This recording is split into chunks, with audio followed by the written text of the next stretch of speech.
Hello, and welcome to A Fan Reads The Star Wars Vault. In this episode, wrapping up the loose ends.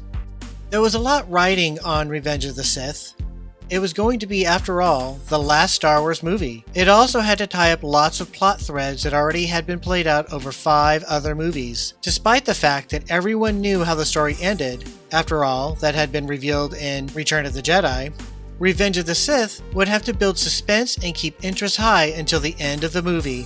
Fans were fervently hoping for a knock-your-socks-off, emotion-tugging wrap-up of the saga. Some of the older core audience, that had been a bit disaffected since The Phantom Menace, seemed willing to give Star Wars another chance. There were questions, however, about whether a dark movie would attract a new audience of kids and young adults. That was made even more difficult when Revenge of the Sith was rated PG-13, rather than the softer PG that all of the other Star Wars movies had earned. Lucasfilm was the most open it ever had been during the making of a Star Wars movie. The official website, StarWars.com, had a web camera operational during the shoot, although sometimes it was pointed away from the main action to avoid spoilers. A daily set diary covered everything from the secret written language that stunt coordinator and sword master Nick Gillard used to notate lightsaber fighting moves, to the modacrylic hair that replaced real yak hair to make all of the Wookiee costumes. The photos and webcam images from the set made it clear how much of the movie was being shot against green and blue screen, which would later be turned into locations by ILM's digital artists. While the majority of the shooting took place in Sydney, Australia,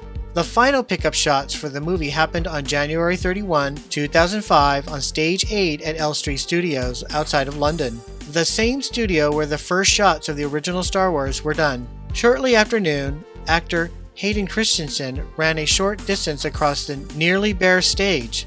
"Cut. Last shot, Rick," Lucas said quietly to his producer. "It's all over now." 28 years. From the first U.S. charity showings to the red carpet screening out of competition at France's Cannes Film Festival to the UK premiere the following day, it was clear that Revenge of the Sith had the goods. And the critics agreed. George Lucas has achieved what few artists do. He has created and populated a world of his own. His Star Wars movies are among the most influential, both technically and commercially, ever made. And they are fun. Revenge of the Sith is a great entertainment. Roger Ebert, Chicago Sun-Times. That's it for now. Thank you for watching A Fan Reads The Star Wars Vault.